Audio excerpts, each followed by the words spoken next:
Basketi sanfɛ cɛliw bunagun kan diɲɛ kuru kara ɲɔgɔn kunbɛba Coupe du Monde ko don min bɛ basketi tana musomaniw kofɔ minnu si ma tɛmɛ san 19 kan a tako 16nan kɛnɛ bɛ sigi Tchèque jamana kan k'a daminɛ juillet kalo nata tile 12 ka kuncɛ tile 20 san 2025 in na Mali musomaniw farafina ŋanaw bɛna ye a kɛnɛ kan tirage au sort kɛra tarata tɛmɛnen Mali bɛ groupe C la ka fara Mali kan Brésil, Australie ani Faransi. Mali forobaton degeli karamɔgɔ Sori Jakite y'a yira ko nɔgɔmani tɛ Coupe du Monde na. Nin bɛɛ pays de basket de.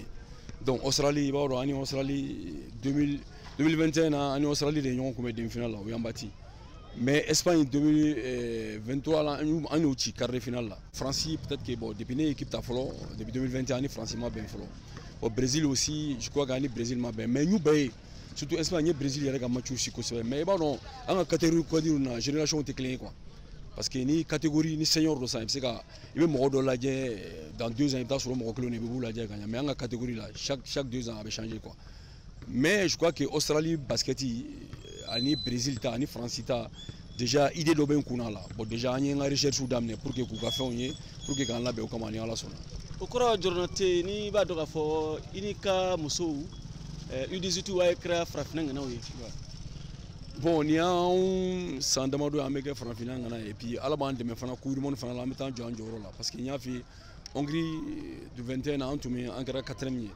bon Ala y'a kɛ Espagne fana an sera ka 5e place ta bon maintenant an b'a essayer ka avancer de ka taa ɲɛfɛ an tɛ fɛ ka régler bon avancement ye jumɛn ye maintenant o ye finale de donc an bɛ k'o labɛnw de sabati ni Ala sɔnna an bɛna labɛnw daminɛ sisan pour que k'an labɛn ka taa ni Ala sɔnna.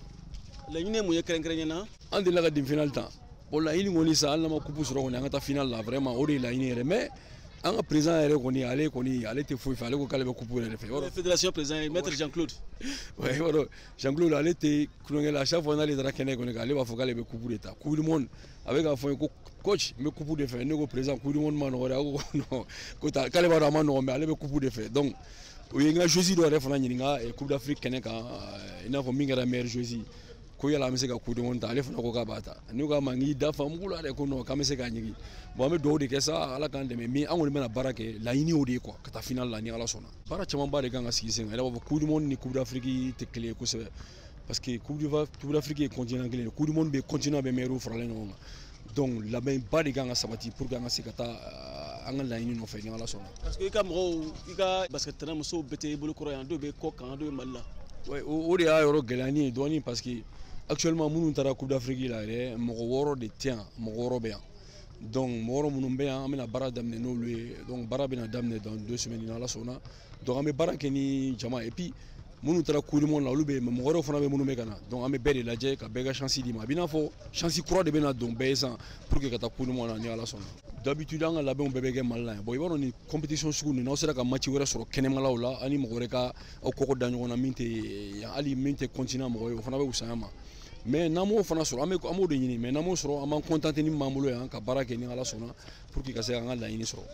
Farafina jamana filanan kɛnɛ in kan Nigeria musomaninw farafina ŋana dankanw bɛ ye VOA Bambara tɔgɔ la Bamakɔ Siyaka Traoré kala seli don.